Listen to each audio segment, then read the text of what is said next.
tardes, ¿cómo les va? ¿Todo bien? Bien. Efectivamente, mira que ya no llueve, por lo menos en esta zona. Bien. Bueno, mejor así. Lo Buena que noticia. no tiene pinta de arreglarse mucho, pero por lo menos... Hasta mañana parece que no. Esa cosa de empaparse, no. Bueno, Muy buen bien. programa. Buena tarde, arranque de muchas semana. gracias. Chau, chau.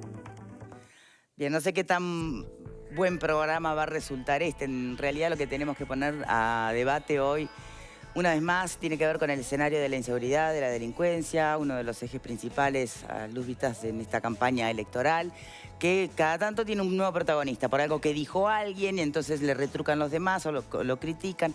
Pero antes, obviamente nos estamos refiriendo a los dichos de la Llera y a la polémica que generó, ¿no? Cuando plantea que en realidad la gente no vive con miedo, y no está muy claro porque él dice, sí hay una percepción y la percepción es real, pero no varía la conducta de las personas. Bueno, ya no más el caso con el que vamos a arrancar, no sé si no es un ejemplo bien claro de cómo puede eventualmente una percepción variar la conducta de las personas. Fíjense que hay dos hombres que están siendo en este momento procesados por haber, en principio, evitado que un tercero les robara la casa. El tema es que el tercero termina muerto.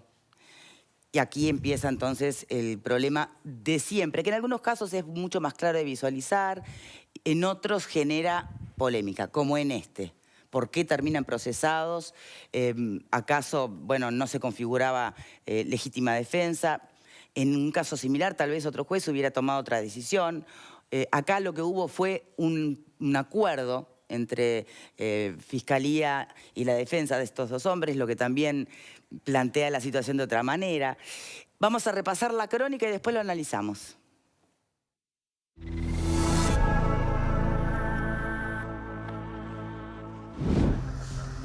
Los dos hombres fueron condenados a 2 años de prisión luego de matar a un delincuente que estaba intentando entrar a la casa de uno de ellos para robar. Tras un juicio abreviado, se estableció que el primer año lo cumplirán en prisión y el segundo en libertad vigilada. Uno de los hombres fue acusado de ser el autor del homicidio y el otro el coautor. La investigación reveló que el fatal desenlace ocurrió cuando uno de los jóvenes llegaba a la casa de su hermano en Ciudad de la Costa y se percató de que alguien estaba intentando ingresar por una ventana. Los dos hermanos redujeron al sujeto, pero en el forcejeo el ladrón quedó inconsciente. La pericia forense estableció que el hombre, que tenía antecedentes penales, murió estrangulado.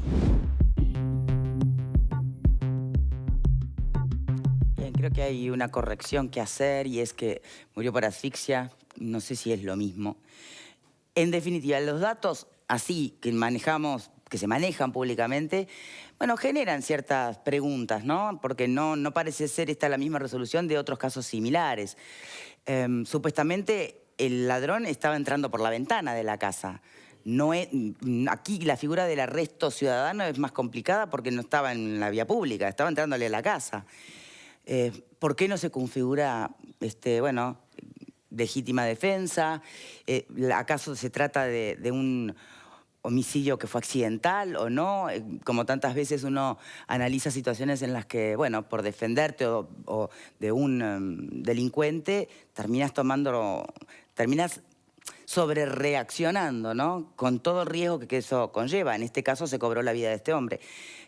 Ya juntaron en la zona la familia de los dos chicos procesados, hombres procesados, unas 600 firmas para justamente que se revierta esta decisión preliminar de la justicia, ¿no? ¿Qué piensan ustedes a priori con los datos que hay? Porque después seguramente puede haber más información que dé más precisión a la actuación judicial, pero en principio, vos lees el titular. 2 hombres procesados porque dieron muerte a un ladrón que quería entrar a la ventana de la casa de uno de ellos. Sí. ¿Te cierra? ¿Te hace ruido? El procesamiento sí, porque evidentemente hubo un fallecido. Una muerte y fue producto, digamos, de la acción de quienes reaccionaron. Sí. El tema que se complica es con el nuevo código, porque ¿qué pasa? Si esto se hubiera llevado a juicio, Sí. no sabemos qué hubiera pasado. En la medida en que, bueno, argumentos de la defensa podían llegar a configurar lo que tú decías al principio, una hipótesis de legítima defensa. Y en este caso es un poco, cuesta pensar que esa hipótesis puede aplicarse en este caso concreto, porque lo que se habla del forcejeo y lo que la crónica habla del forcejeo, digamos, hay un momento en el que seguramente el ladrón quedó reducido, o sea que ya no podía seguir actuando. Y en ese momento tendría que haber cesado, digamos, la acción que habían tomado estas personas. Entonces, es muy sutil la diferencia y además es cuestión de segundos, quizás, de cuándo cesar esa acción que quería, digamos, neutralizar. A ver, de no haber ocurrido nada o de que el procesamiento se tradujera en ningún día de prisión efectiva, ¿no? En este caso está hablando de un año privación de libertad, el otro año vigilada. Claro, pero eso es fruto de un acuerdo. Un acuerdo mediante, exacto. Claro, porque si hubiera llevado a juicio, quizás la resolución judicial no hubiera sido la de enviarlo a prisión. A eso me refiero yo. Pensar que la defensa también es quien intercede para que se realice ese acuerdo. Estas personas están asesoradas por determinados abogados que aconsejan acordar. Claro, pero no es la decisión de un juez, a eso es lo que voy. O sea, es distinto cuando el juez agarra un caso, o no el acuerdo. Posiciones y dicta una sentencia. Acá es fruto de un acuerdo, que es una de las cosas justamente que se critica del Código. O sea, que como la pretensión punitiva del Estado queda en manos de un acuerdo privado. Pero el acuerdo es un acuerdo de partes. Evidentemente aquí alguien aconsejó, les conviene acordar esto. Es opinable. Porque tal vez no está tan claro como tú bien decís que esto en un juicio fuera favorable a estas dos personas. Ahora, y si fuera favorable a estas personas, ¿también lo tomaríamos con naturalidad? Si efectivamente mañana no hubiera ni procesamiento o el procesamiento se tradujera en 0 días de privación de libertad, se sobreseyera el caso, lo que fuere, ¿no? Lo que pasa es que la legítima defensa tiene grados, entonces tampoco se puede englobar todo dentro del concepto de legítima defensa. Repito, es un caso delicado. Como dice Verónica, quizás estos dos hermanos fueron aconsejados por su profesional para que aceptaran ese acuerdo. No sabemos, no conozco el expediente, no conocemos las pruebas que pueda haber, pero en principio quizás un juicio podía haber derivado luego, digamos, de las distintas etapas del juicio en la absolución de los detenidos, ¿no? Bien. Creo también que, bueno, que no sabemos qué es todo Lourdes, lo que pasó. Bienvenida, panelista invitada, Lourdes Rapalén. Sí. Gracias. No sabemos qué es lo que pudo haber pasado en todo ese trasfondo. A ver, uno está en una situación, quizá el tema de legítima defensa no sea tal acá porque estamos hablando de 2 personas y uno. Pero bueno, volvemos a lo mismo. Ves a alguien que está entrando a tu casa, te entra como que esa desesperación, no sabes si está armado, si no está armado, y no sabes cómo reacciona el ser humano, no sabes a lo que lleva la mente del ser humano. Me imagino que en este acuerdo es porque tienen pruebas o realmente pudieron llegar al acuerdo de que, bueno, de que las dos partes quizás... ¿Por qué resulta más conveniente esto cuando supone privación de libertad efectiva y ya quedan los antecedentes? Digo, supone... O sea, ¿se ve que la realidad tal vez era bastante más compleja para ellos o comprometida para ellos? Y quizás sí, no lo sabemos. Hasta no tener más información de esto no lo sabemos, pero lo más probable que sí para que llegaran a este acuerdo. Mira, me están escribiendo del barrio de ellos, Ciudad de la Costa era, ¿no? Sí. Que son unos muchachos que tienen un lavadero de autos, que son divinos, los quiere mucha gente, y que este delincuente, bueno, hoy fallecido es de la zona, que ha robado, que ha golpeado, que ha incendiado... eso le merece estar muerto hoy. ¿Hasta qué punto cambia o no cambia las cosas? ¿Hasta qué punto nuestro fuero íntimo cuando vemos que aún así igual los 2 hombres están siendo procesados? Sí, yo creo que el puntapié inicial es el que dabas vos y que lo veíamos recién en el tape, que murió una persona, ¿no? Bueno, cuando muere una persona hay que investigar en qué condiciones, en qué causas. Y eso me parece que es lo primero y principal, y desde esa perspectiva yo no estoy dispuesto a alejarme. Es decir, murió una persona que, todo indica, estaba dispuesta a cometer un delito y que por lo tanto sobre esa persona debió haber caído el peso de la ley por cometer el delito, pero nunca en ninguna circunstancia la muerte, y creo que lo que se investiga es eso. Y después me parece que a propósito de la decisión del sistema judicial, el juicio abreviado justamente es lo hablamos millones de veces, ¿no? Es el acuerdo entre, por un lado, la Fiscalía, que de alguna manera representa todo, y la defensa. Si la defensa acepta, es porque seguramente supuso que de haber ido a juicio, quizás sus defendidos hubieran corrido, desde la perspectiva legal, peor suerte. Bien. Por aquí me siguen escribiendo, entonces aprovecho porque me ponen, si el proceso los manda a prisión, vamos a hacer una movilización. Bueno, justamente para quien me está escribiendo en este momento y todas las demás personas que nos estén escuchando, el tema es que justamente se hizo ese acuerdo. Se llegó a un proceso abreviado por acuerdo entre ellos 2, o sea, y su representante, el defensor, y la Fiscalía. Entonces, no sé qué margen puede llegar a tener una movilización, por más que pueda llegar a ser acompañada de la empatía por mucha gente, ¿no? Son cosas que habría que ir preguntando en su momento. Alfredo. Yo, me parece que me falta información. A mí hay una palabra que salió estrangulado por ahí que me complica. Si es real, me complica el panorama, me cambia totalmente el panorama. Yo lo que estoy pensando es de que si yo me veo envuelto en una situación de esas, bien, y yo estoy seguro de que yo obré correctamente, no hago acuerdo por un año. Yo voy a juicio porque soy consciente que soy inocente y que practiqué legítima defensa. Si haces acuerdo por un año, aceptás el acuerdo por un año de preso, es porque evidentemente la cosa se te podía complicar. Y una muerte vale mucho más que un año de prisión, así sea el peor de los delincuentes. Lo de justicia por mano propia lo hemos visto varias veces, y la reacción de los vecinos no me gusta, a mí que me perdonen, pero eso de que... yo no dudo que sean buena gente, capaz que reaccionaron en el momento, pero murió, lo que decía Alejandro, murió una persona, ¿viste? Así sea, un chorro, no me importa. Y no hay ninguna propiedad que valga más que una vida humana, así sea. O sea, el tema es definir si fue intencional. Acá aparece la palabra estrangulado, que genera, evidentemente, ¿no? Para las alertas. No es fácil, ¿no? Pero podría haberse caído y nada, pero no, pero entonces ¿por qué aparece estrangulado? Digo, podría haber terminado en una muerte de otra forma. Accidental, qué diferente. Esto es lo que genera, bueno, las preguntas del caso, ¿no? Es ahí el límite y por eso ese ¿Será acuerdo. ese el límite? Si ese límite estuviera tan claro como dice Alfredo, me parece que el acuerdo no se habría dado, ¿no?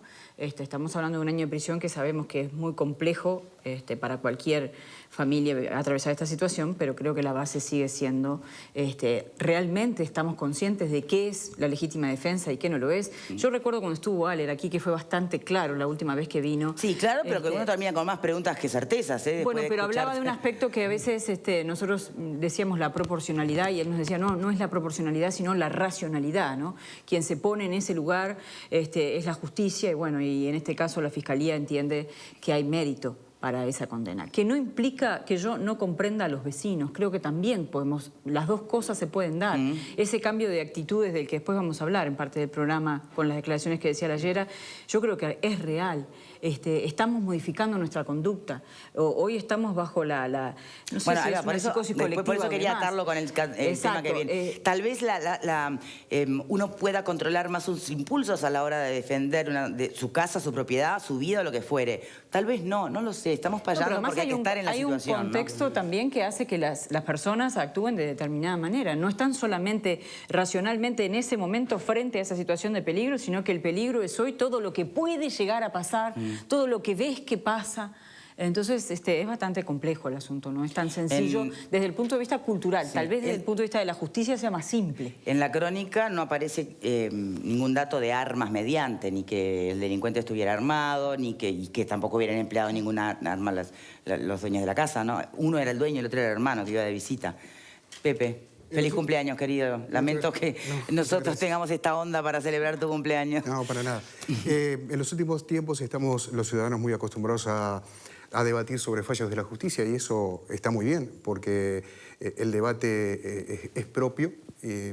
Lo que hay que hacer es acatar las decisiones, pero debatir si está bien, si está mal, lo podemos hacer perfectamente. Yo en la línea de lo que decía Alfredo, más allá de repetirme un poco los conceptos, que no quiero, pero lo apoyo, estoy en esa línea también. Me parece que es garantista también este tipo de procesos y el hecho de ir a un proceso abreviado también está marcando de alguna manera la realidad que vivieron estas personas hoy, que sinceramente no se la deseo a nadie. Recuerdo el caso de un amigo que tenía un comercio, sí, en realidad, se enfrentó con un delincuente, él estaba armado, sacó el arma. Fue un instante, finalmente el delincuente fue reducido y lo llevaron a un detenido. Y recuerdo haber conversado con él y me dijo, ¿sabés que se me pasó toda mi vida en un segundo de qué pasaba si yo disparaba el arma? También alguien puede pensar, bueno, ¿qué hubiese pasado si el otro, que también podía estar armado, disparaba? Hay que ponerse en el lugar de la persona. Es cierto lo que vos decís, Victoria, es muy difícil si uno no ha pasado por una situación tan extrema. Un detalle, si me permitís. Sí, dame un segundito. Hay muchas opiniones, ¿no? Pero, por ejemplo, claro, entonces, ¿cuál es la lectura? Hace, por ejemplo, un tal Alberto Silva, nos dice, entonces, acá habría que dejarlo robar, denunciar, Si lo atrapan, eventualmente iría preso el delincuente. Las pérdidas del robo son las pérdidas y ahí anda a reclamar a Gardel, más o menos así lo plantea un delincuente. Claro, ¿qué es la otra opción? ¿Verlo cómo te roba la casa? Porque medir cómo lo vas a detener también es difícil.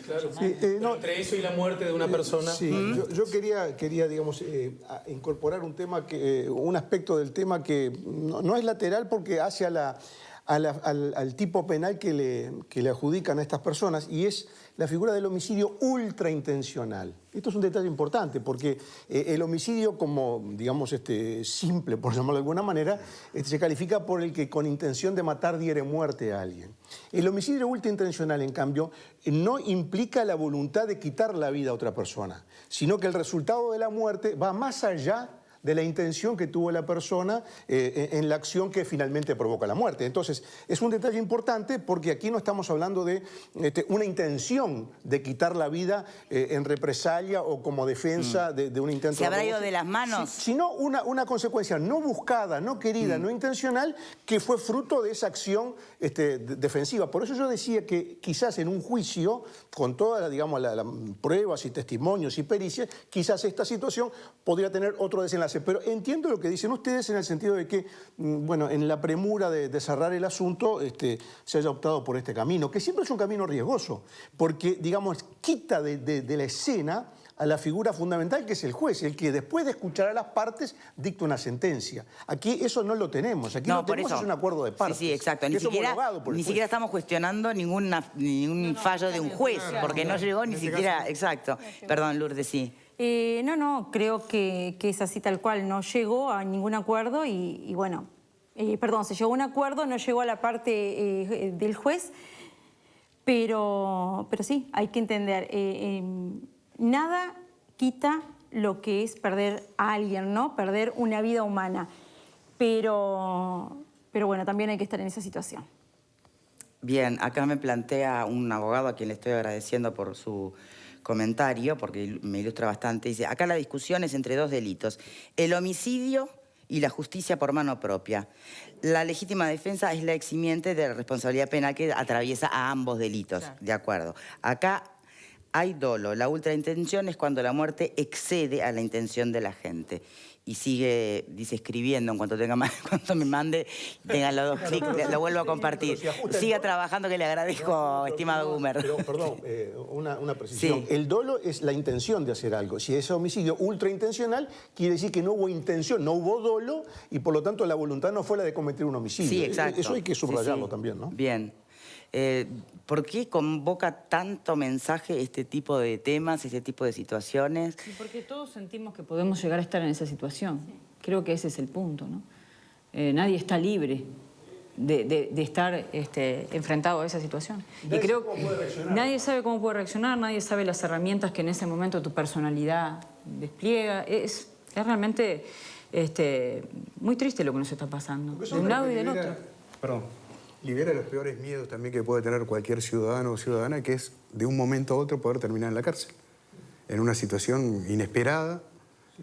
Lo que pasa es que ahí no bueno, ese es un dato que siempre está sobre la mesa. Sí, eso le puede decir a cualquiera, un accidente de tránsito, lo que fuere. Lo que ocurre es que hoy estamos además con una realidad de violencia general que lo hace mucho más probable. Ya no era como, viste, cuando nos manejaban al principio las cifras que iban creciendo de delincuencia, que decían, bueno, si uno no está en nada malo no te va a pasar nada. Ya no corre esa teoría.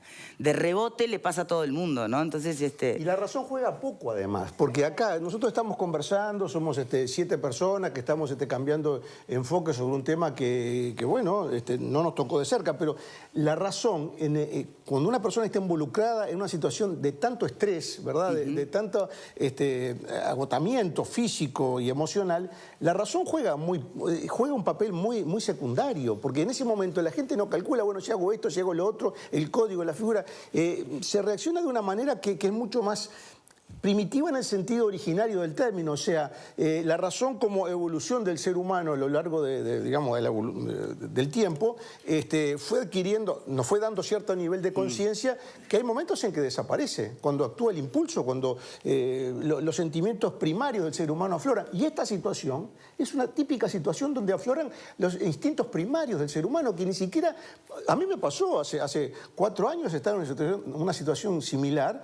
Y yo reaccioné de un modo que, si me hubieran preguntado 10 minutos antes, hubiera dicho que no, que yo jamás reaccionaría de esa manera. ¿Por qué me parecía que no era? Y sin embargo, puesto en la situación, reaccioné como yo pensé que jamás iba a reaccionar. Por lo tanto, me parece que analizarlo desde el punto de vista racional, bueno, es fácil, ¿no? Acá estamos intercambiando Este hombre ideas, el fallecido tenía antecedentes penales. Me cuentan además por acá que solía andar con arma, disparaba cuando andaba fisurado.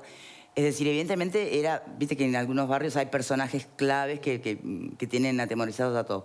Les repito, se juntaron 600 firmas en un segundo para revertir, no sé eso qué viabilidad tiene, pero es conceptual también, ¿no? Porque la justicia no se hace acumulando exacto, firmas, ¿no? Exacto. En un sentido ni en otro. Pero no, es un concepto, insisto en cómo de respaldo, claro, ahí está. Eso está ¿no? claro, por eso decíamos que una cosa es lo que la justicia entienda que como figura le cabe a estas personas y otra cosa es la indignación general que podemos comprender y compartir.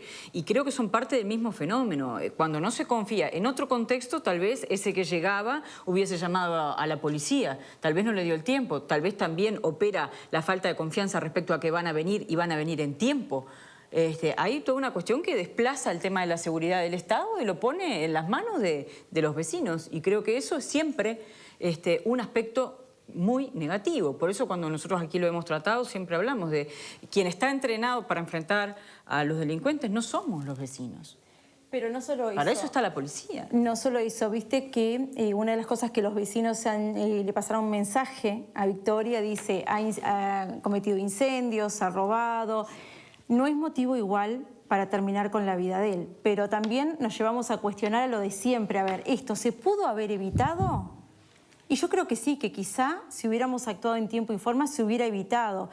Y quizá la justicia, lo veo yo desde acá, ¿no? Con la información que tenemos, quizás estos chicos cuando lo vieron podían ser unos de los que estuvieran cansados también de ser robados. Pero como dice Graciano, es imposible saber qué es lo que va a pasar en cada situación. A mí me pasó en 2 veces y en las 2 veces, frente a la misma situación, actué de forma diferente. Y cuando tenés un arma apuntándote a la cabeza, es difícil. Bien, recordemos que en este caso no hubo arma mediante, al menos no hay información que circule. Lo que hay es agotamiento, se ve de estar siempre ¿no? amenazados por este sujeto. Un desenlace trágico, ni que hablar. Falta información efectivamente para poder tener, no sé, una opinión un poco más formada, ¿no? Si nos parece un acuerdo que fue justo pensando en lo que podía llegar a ser el final de un juicio largo, ¿no? Por fuera de un abreviado, o si, no sé, es un caso que no sería el primero también, ¿no? Que genera reacciones adversas y polémicas en la sociedad entera, ¿no? Pero tratando de responder esa pregunta, justo se ve que fue, por lo menos para la defensa. Eso nos tiene que dar relativa tranquilidad en el marco de una tragedia, como vos decías. Fue un acuerdo justamente del que participó la defensa de los imputados. Bien. Claro, por eso yo hablaba también de las garantías y me parece muy interesante lo que decía Gumer Pérez. Sí, en están gripados. Bueno, que se mejore. Saludos, Gumer. En esa línea también argumental que manejaba él. Sí, tenemos que hacer una pausa, señores. Ya venimos.